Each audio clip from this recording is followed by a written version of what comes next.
Hello students, welcome to the channel. आज देखिए इस डेली प्रैक्टिस प्रॉब्लम का 10th डे है। तो इसमें जो हमारे पास ये 5 क्वेश्चंस हैं, इसके अलावा और भी क्वेश्चंस हम करेंगे। ठीक है, देखते हैं भाई मैक्सिमम कितने क्वेश्चंस हम लोग कर सकते हैं। 20 या 25 लगभग। ठीक है, तो ये वीडियो बहुत ही खास होने वाला है आप सभी लोगों के लिए। तो ध्यान से देखिए, जो पहला क्वेश्चन है वो है which of the following can not with the probability of an event. कौन सी प्रोबेबिलिटी नहीं हो सकती है? देखिए 0.01 प्रोबेबिलिटी हो सकती है, 3% भी प्रोबेबिलिटी हो सकती है, ओके। 16/17 भी प्रोबेबिलिटी हो सकती है, लेकिन 17/16 प्रोबेबिलिटी नहीं हो सकती है। क्यों ऐसा है भाई?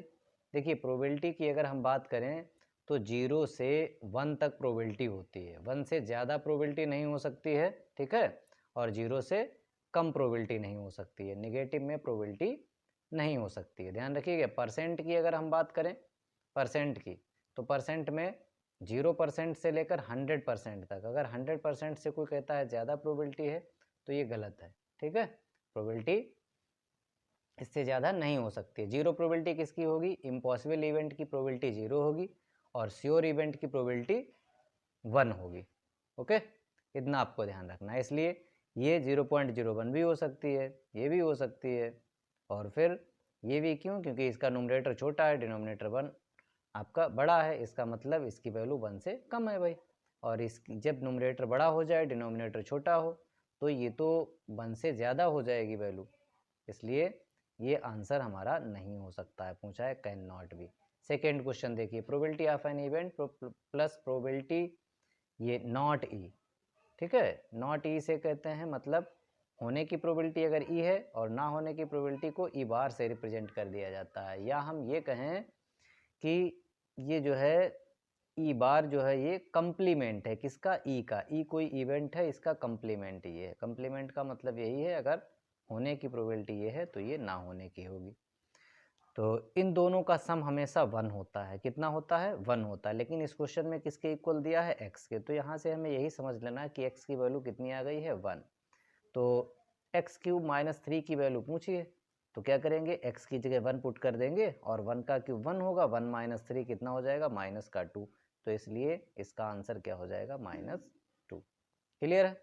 अब देखिए third, OACB is a quadrant of a circle with center O and radius 7 cm where ACB is the arc, then perimeter of the quadrant। अच्छा क्वेश्चन है।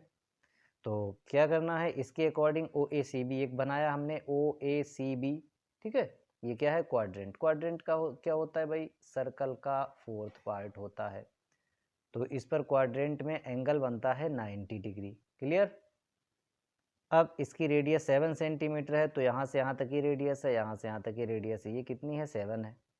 पेरीमीटर पूछा है, पेरीमीटर में क्या होगा? ये आर जोड़ लेंगे, यहाँ से यहाँ तक का ये आर्क लेंथ जोड़ लेंगे, और ये रेडियस, मतलब दो तो ये रेडियस हो गई प्लस ये वाली लेंथ ऑफ द आर्क। तो क्या करेंगे भाई? ये लेंथ ऑफ आर्क निकाल लेते हैं हम, आर्क लेंथ ACB। तो आर्क लेंथ का फार्मूला क्या होता है? आर्क लेंथ, देखिए पूरा सर्कल का जो सरकमफरेंस होता है वो 2πr होता है, और ये उसका 4th पार्ट है, तो 2πr/4 कर दिया। वरना आर्क लेंथ का फार्मूला लगाएंगे क्या?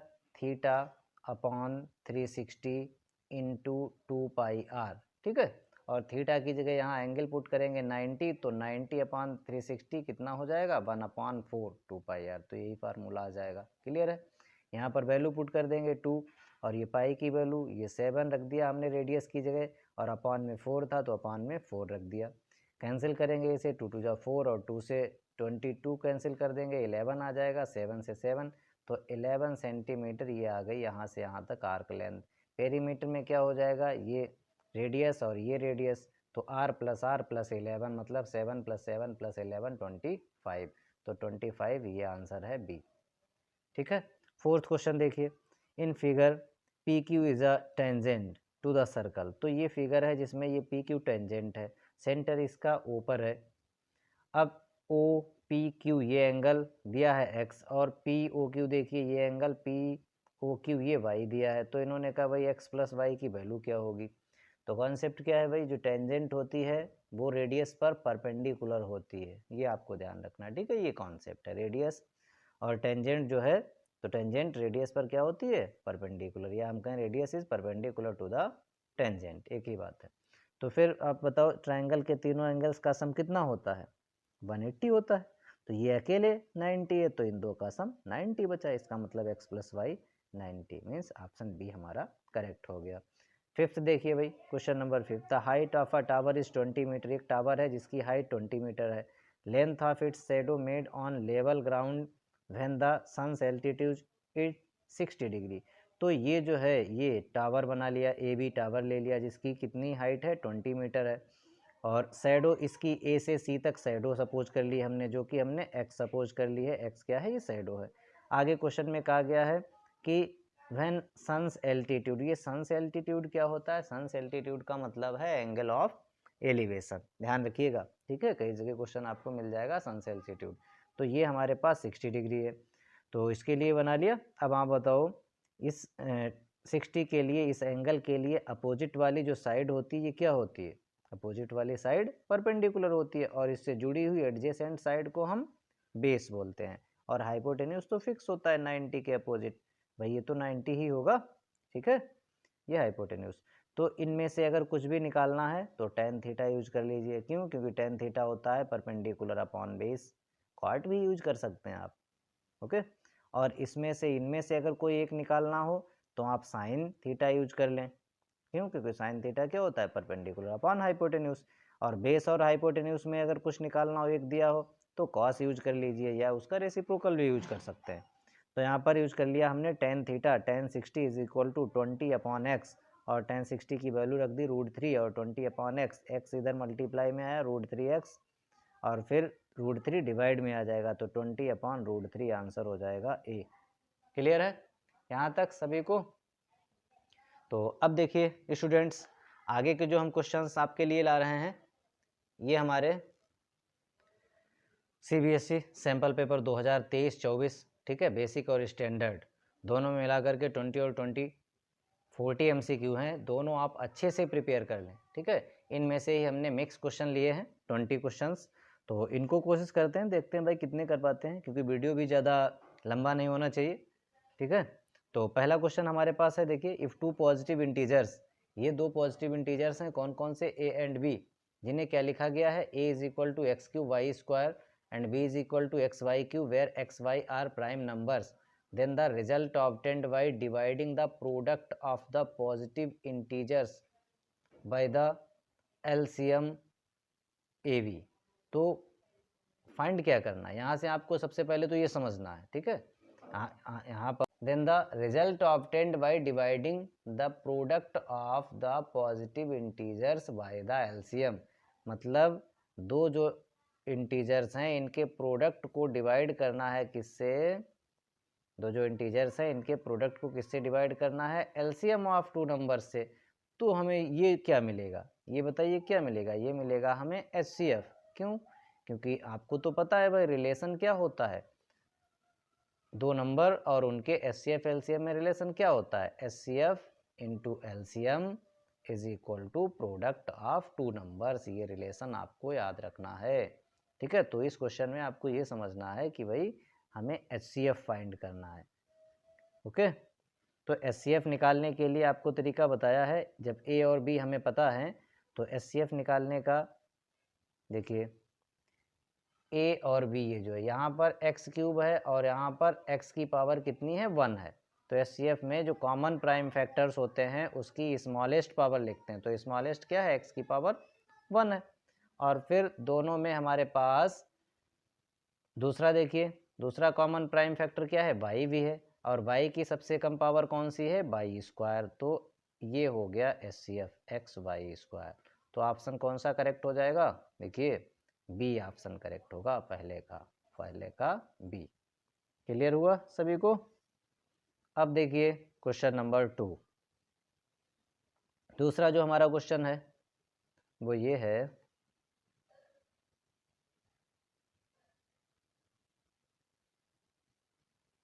देखो भाई, the given linear polynomial y is equal to fx हैज़, ये पॉलिनोमियल हमने बनाया है, ठीक है, given linear polynomial y is equal to fx।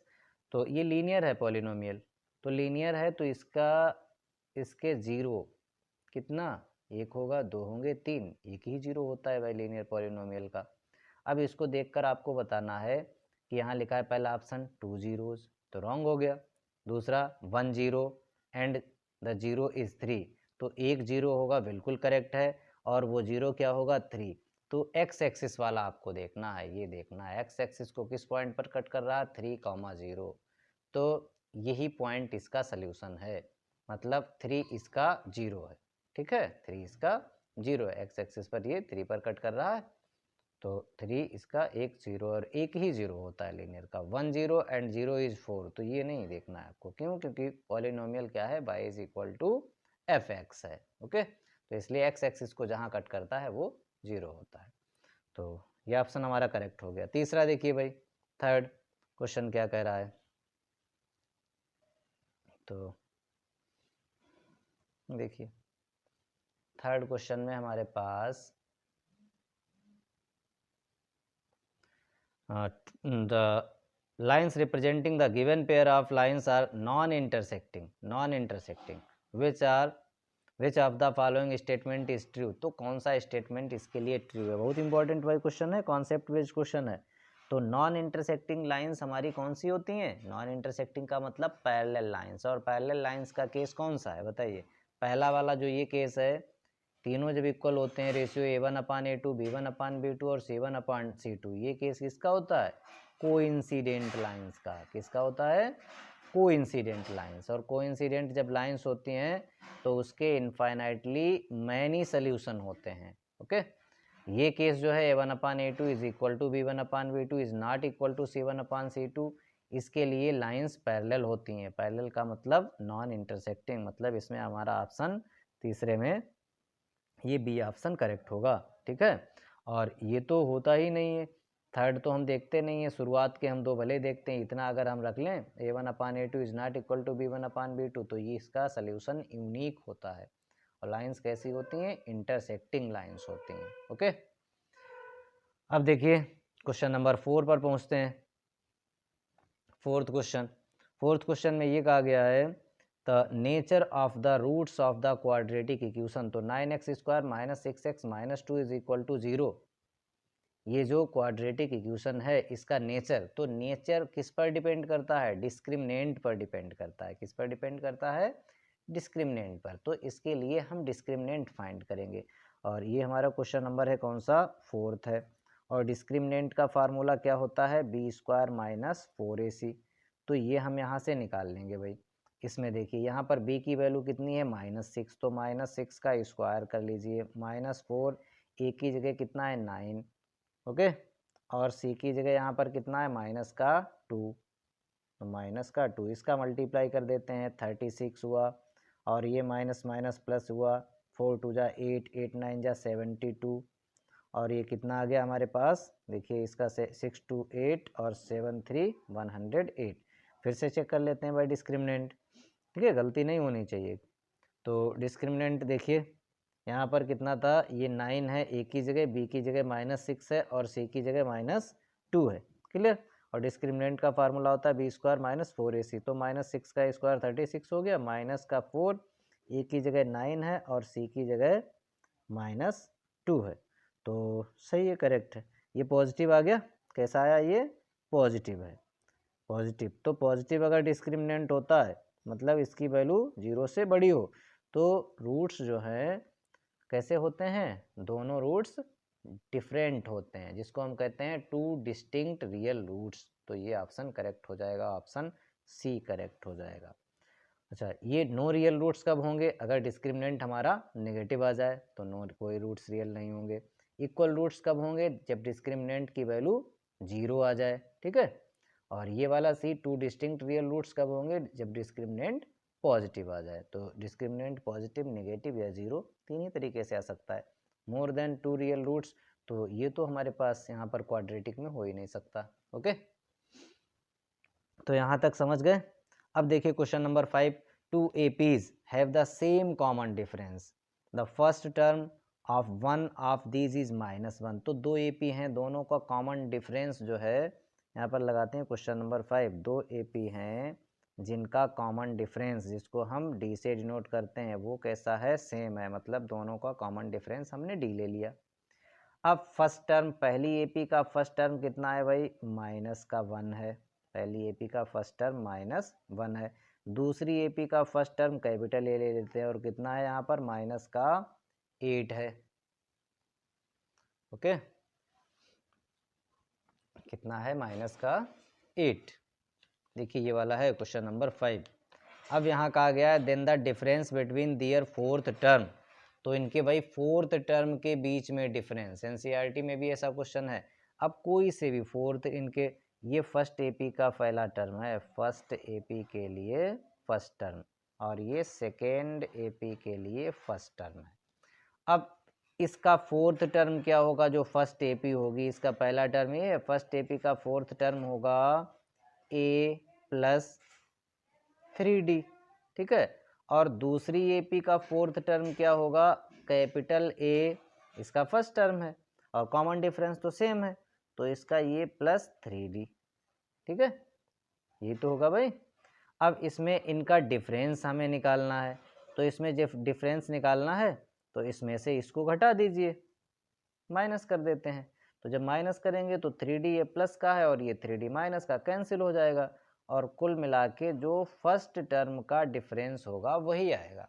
अब चाहे फोर्थ टर्म का इस क्वेश्चन में डिफरेंस पूछे, चाहे आपसे इस क्वेश्चन में कौन से 100th टर्म का डिफरेंस पूछे, और चाहे इसमें 1000 टर्म का डिफरेंस पूछे, डिफरेंस यही आएगा जो ये है -1 और माइनस, और ये -8, मतलब -1 + 8 कितना हो गया, 7।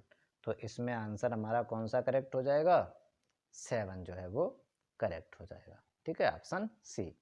अब देखते हैं क्वेश्चन नंबर 6,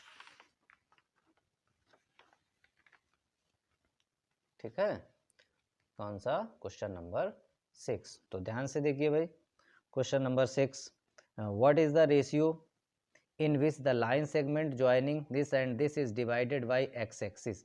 तो जब भी ये दो पॉइंट हैं हमारे पास, एक पॉइंट के कोऑर्डिनेट हैं 2, -3 और दूसरे के हैं 5, 6, और इसे एक्स एक्सिस से ये डिवाइड होती, तो एक्स एक्सिस पर जो ये पॉइंट है, सपोज दैट ये P है और इसके कोऑर्डिनेट जो होंगे वो x, 0 होंगे, एक्स एक्सिस का ये पॉइंट है और इस लाइन का भी पॉइंट है। और किस रेशियो में डिवाइड करने के लिए हमने सपोज कर लिया, इन्होंने रेशियो पूछा है, तो जब भी रेशियो पूछा जाए तो K/1 हमेशा सपोज करेंगे, ठीक है। और अब लगा देंगे हम क्या, फार्मूला, कौन सा, सेक्शन फार्मूला। और इसमें भी एक्स कोऑर्डिनेट वाला मत लगाइए, वाई कोऑर्डिनेट की वैल्यू हमें पता है, तो वाई कोऑर्डिनेट का सेक्शन फार्मूला लगाएंगे, और फार्मूला क्या होता है, y = जब y की बात करते हैं तो m1y2 + m2y1 upon m1 + m2, ठीक है। यहाँ पर K/1 है, इसके अकॉर्डिंग देखेंगे भाई, देखिए y की जगह 0 है और यहाँ पर k का मल्टीप्लाई होगा 6 से, तो यहाँ हो जाएगा 6k, और +1 का मल्टीप्लाई होगा -3 से, तो ये हो जाएगा -3, और अपॉन में k+1। अब ये k+1 की वैल्यू देखिए, यहाँ k+1 0 से मल्टीप्लाई होगा तो 0 ही हो जाएगा। 1 मिनट भाई, k+1, ओके, अच्छा ठीक है, हाँ 0 से मल्टीप्लाई होगा 0 हो जाएगा, और इधर क्या है हमारे पास 6k -3, तो कुल मिलाकर के ये 3 इधर आया, पॉजिटिव हो गया, तो k की वैल्यू 3/6 मतलब 1/2, तो आंसर कौन सा हो जाएगा इसमें, 1/2। क्लियर है, पहला, ये पहला आंसर हो जाएगा, ठीक है। अब हम नेक्स्ट क्वेश्चन पर पहुंचते हैं, क्वेश्चन नंबर 7। देखिए डियर स्टूडेंट्स, काफ़ी इंपॉर्टेंट वीडियो मैंने आपको बताया है, वीडियो को पूरा देखें।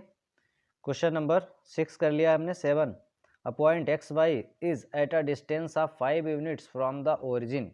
तो एक पॉइंट है जिसकी डिस्टेंस 5 यूनिट है ओरिजिन से, how many such points lie in the third quadrant.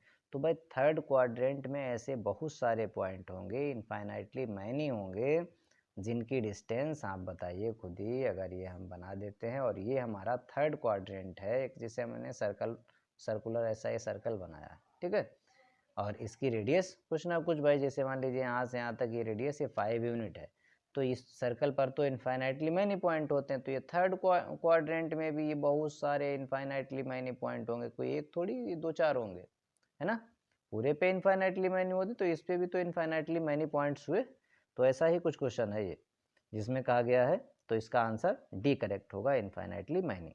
अब देखिए 8 in triangle A B C D E parallel to A B, ये देखिए फिगर डी जो है ए बी के पैरेलल है और ए बी की वैल्यू कितनी है, यहाँ पर ए बी की वैल्यू ए है और डी ई की वैल्यू कितनी है, डी ई की वैल्यू ये एक्स है और बी कितना है, स्मॉल बी, ये बी ई जो है स्मॉल बी है यहाँ से यहाँ तक भाई।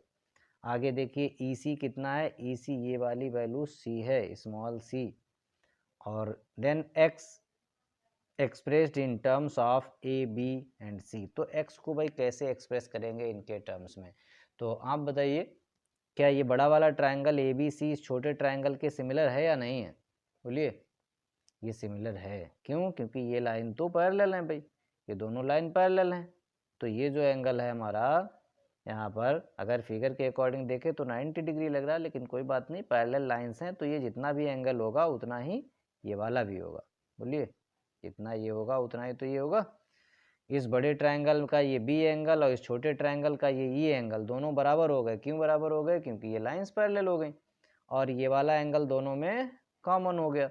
तो इस तरीके से हमारे पास जो ये जो ट्रायंगल है बड़ा वाला ट्रायंगल वो इस ट्रायंगल के सिमिलर हो गया। बड़ा कौन सा, बड़े का नाम है ए बी ई, सिमिलर हो गया ट्रायंगल डी ई सी के, और यहाँ से करस्पॉन्डिंग साइड्स का जो रेशियो होगा वो सेम होगा, और करस्पॉन्डिंग साइड्स में यहाँ पर हमारे पास क्या है, ए बी के अपान में क्या होगा, डी ई, ठीक है, और फिर दूसरी साइड ये बी के अपान में क्या होगा, ई सी होगा, और थर्ड साइड हमारे पास जो है वो सॉरी कुछ ट्रायंगल मैंने गलत लिख दिया है, ए बी ई ना हो करके बड़ा वाला ट्रायंगल का नाम है हमारा ए बी सी, सॉरी कौन सा, ए बी, ये वाला बड़ा ए बी सी और डी ई सी, क्लियर है, तो A B upon D E होगा और बी ई यहाँ पर बी ई की जगह क्या होगा, बी सी अपॉन ई सी होगा और फिर ए सी अपॉन डी सी होगा, क्लियर। तो ए बी की जगह यहाँ कितना रखेंगे, ए रखेंगे, और डी ई की जगह कितना रखेंगे, फिगर में देखिए एक्स रखेंगे, और बी सी की जगह कितना रखेंगे, ये बी सी यहाँ से यहाँ तक है भाई, बी सी में कितना हो जाएगा, वी प्लस सी, और ई सी की जगह तो हमारे पास स्मॉल सी है। तो इस तरीके से इसका ये लास्ट छोड़ दिया मैंने, कोई ज़रूरत नहीं इसकी। अब इसका रेसिप्रोकल कर देते हैं, ठीक है, रेसिप्रोकल कर देते हैं, तो यहाँ पर x अपॉन ए हो जाएगा और ये c अपॉन बी प्लस सी हो जाएगा। x की वैल्यू हमें निकालनी है, तो x इज इक्वल टू ये a मल्टीप्लाई में आ जाएगा ए सी अपॉन बी प्लस सी, तो ऐसा ऑप्शन देखिए कौन सा है, ए सी अपॉन बी प्लस सी, मतलब बी हमारा ऑप्शन क्लियर है, ओके।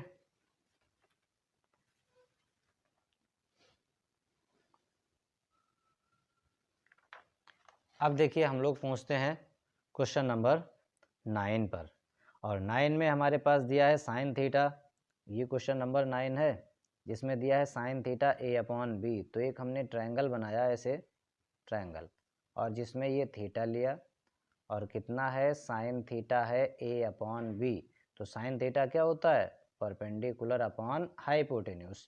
तो भाई इसकी जब वैल्यू हम निकालेंगे तो क्या होगा, ये हाइपोटेन्यूज स्क्वायर मतलब बी स्क्वायर माइनस ये परपेंडिकुलर स्क्वायर ए स्क्वायर, तो ये आ जाएगा बेस। अब क्या चाहिए हमें बताइए, कॉस थीटा, तो कुछ नहीं, कॉस थीटा निकालने के लिए क्या होता है, ये होता है बेस अपॉन हाइपोटेन्यूज, तो बेस यहाँ पर under root B square minus A square और हाइपोटेन्यूज कितना है बी, तो ये ऑप्शन कौन सा, देखिए ये ऑप्शन हमारे पास सी है, B square minus A square upon में बी, ठीक है। नेक्स्ट क्वेश्चन पर पहुंचते हैं, which of the following is not a similarity criteria, तो एंगल सिमिलरिटी रूल होता है, side angle side similarity rule होता है, एंगल सिमिलरिटी रूल होता है, लेकिन RHS सिमिलरिटी रूल नहीं होता है, तो 10 का हमारा डी करेक्ट हो गया। अब देखिए question number 11, TP and TQ are two tangents to a circle with centre O so that angle POQ is equal to 110। तो ये दोनों टेंजेंट हैं और ये एंगल कितना है 110 है। तो इन्होंने कहा है एंगल PTQ बता दो भाई, PTQ मतलब ये एंगल निकाल लो। तो ये एंगल, ये तो भाई सभी को पता है, नहीं पता है बताइए। रेडियस जो है टेंजेंट पर परपेंडिकुलर होती है, तो ये 90 और ये 90, इन दो का सम 180 हो जाता है। तो ये जो OPTQ जो क्वाड्रिलेटरल है, इसके ये जो दो एंगल बचते हैं कौन से, एक जो सेंटर पर बन रहा है, ठीक है, और एक जो टेंजेंट के बीच, इन दोनों का सम भी 180 होता है। इसलिए ये टेंजेंट के बीच का जो एंगल है जो यहाँ पूछा गया है PTQ, ये कितना हो जाएगा 180 में से 110 माइनस कर देंगे तो ये 70 आ जाएगा। मतलब ऑप्शन बी करेक्ट है। फिर से देखिए क्वेश्चन नंबर 12, cos A 4/5 है तो tan A बताओ। तो cos A के लिए ट्रायंगल बना देंगे भाई हम, ये एंगल हमने A ले लिया और cos A कितना है 4/5, तो ये होता है बेस अपॉन हाइपोटेन्यूज। तो बताओ जब हाइपोटेन्यूज 5 होता है, बेस ये 4 है, तो ये 3 आएगा। कैसे निकालेंगे, 5 का स्क्वायर 25 माइनस 16 और उस पर स्क्वायर रूट, तो 9 आएगा। स्क्वायर रूट ऑफ 9 मतलब 3, ये 3 आ जाएगा। अब बताओ tan A क्या होगा यहाँ से, तो यहाँ से tan A होगा परपेंडिकुलर अपॉन बेस मतलब 3/4। इसका मतलब हमारा ऑप्शन बी करेक्ट है। ठीक है, अब देखो next question number 13, if the height of tower is equal to the length of its shadow. तो भाई अगर हम कोई ऐसा फिगर बनाएं जिसमें जैसे ये टावर है हमारे पास, ये टावर है, तो इसकी ये शैडो है और ये दोनों कैसे हैं, ये दोनों बराबर हैं। तो ये जब दोनों बराबर होते हैं तो सभी को पता है कि ये जो एंगल होता है ये कितना आता है, ये 45 आता है। क्यों आता है 45, बताओ भाई। तो यहाँ देखो क्या लिखा है, the angle of elevation of the sun is, तो 45 आंसर हो जाएगा। क्यों, क्योंकि ये जो है इसके बराबर, दोनों कैसे हैं, ये बराबर हैं। ओके, तो आप जो भी यहाँ पर लगा लीजिए, ये एंगल हमारा कितना आएगा 45 आएगा। क्यों आएगा, क्योंकि ये बराबर है। सपोज दैट हमने इसको ए ले लिया और इसे भी ये ले लिया, तो ये आएगा a√2, कितना आएगा a√2 आ जाएगा। ठीक है, और फिर हम कुछ भी यहाँ पर लगा सकते हैं। वैसे यहाँ आप देखिए, अच्छा tan थीटा क्या होता है, tan थीटा होता है परपेंडिकुलर अपॉन बेस, और ये परपेंडिकुलर और बेस अगर दोनों बराबर हैं मतलब ये दोनों, ये भी बेस हो गया, ये भी बेस, और ये कैंसिल हो गया, 1 आ गए। और tan में बताइए 1 वैल्यू कहाँ पर होती है, tan 45 ही तो 1 होता है। इसका मतलब tan 45 है, तो यहाँ पर थीटा कितना हो गया, थीटा हो गया 45। तो ये तो आपको ध्यान रखना है भाई, बिल्कुल आसान क्वेश्चन था। नेक्स्ट देखिए 1 माइनस कॉस स्क्वायर ए, अरे वाह, इतने आसान क्वेश्चन देखिए, बेसिक के क्वेश्चन है। 1 माइनस कॉस स्क्वायर ए क्या होता है, साइन स्क्वायर ए होता है। नेक्स्ट देखिए question number 15, the radius of circle is same as side of a square. एक सर्कल की रेडियस वही है जो है साइड है किसकी, स्क्वायर की। तो यहाँ कहा गया है the perimeter in the ratio perimeters. तो बताओ भाई सर्कल का पेरीमीटर क्या होता है, सर्कल का पेरीमीटर होता है 2πr। क्या होता है 2πr। और स्क्वायर का पेरीमीटर क्या होता है 4 इंटू साइड। लेकिन यहाँ क्या कहा गया है, जो साइड है वो उतनी है जितनी रेडियस है। इसका मतलब रेडियस और साइड दोनों बराबर हैं। ठीक है, साइड को हम लोग जनरली ऐसे लिखते हैं, तो 4 इंटू साइड को 4r कहेंगे, तो r से r कैंसिल हो जाएगा और ये तो π/2 आ जाएगा। क्या आएगा, ये पेरीमीटर का रेशियो जो कि यहाँ पूछा गया है। तो आंसर कौन सा हो जाएगा, सी हमारा करेक्ट हो जाएगा। नेक्स्ट देखते हैं भाई क्वेश्चन नंबर कौन सा 16, the area of the circle 154 centimetre square, the radius of the circle. अरे बच्चों वाला क्वेश्चन है, कुछ क्लास 6 का।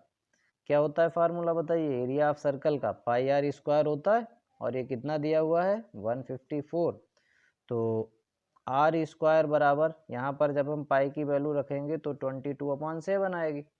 ठीक है, 154, और ये r², ये 154 और 7 मल्टीप्लाई में आएगा और 22 डिवाइड में, और 22 से जब इसे कैंसिल करेंगे तो 7 जा होगा, ठीक है। और इधर आर स्क्वायर की वैल्यू 7 इंटू 7 है, तो स्क्वायर हटाएंगे इधर अंडर रूट लग जाएगा और आर की वैल्यू कितनी आ जाएगी 7, तो रेडियस कितनी आ गई इसकी 7। कौन सा आंसर, पहला करेक्ट है। When a dice is thrown once, अगर एक डाइस को एक बार थ्रो किया जाता है तो probability of getting an even number less than 4। बताओ भाई, यहाँ पर लिखते हैं एक डाइस को जब हम थ्रो करेंगे तो क्या क्या होंगे, 1 2 3 4 5 6, यही तो आउटकम्स होंगे 6। अब इसमें आप बताओ probability of getting even number less than 4, 4 से लेस हो और इवन हो, तो ये तो एक ही है भाई 2, सिर्फ इवन है, और जो 4 से लेस है, तो इसके फेवरेबल में एक आउटकम्स है। नंबर ऑफ फेवरेबल आउटकम्स कितने हुए, एक ही तो ये सिंगल हुआ 1, और टोटल कितने 6, तो इसकी रिक्वायर्ड प्रोबेबिलिटी क्या हो जाएगी 1/6। Option D correct.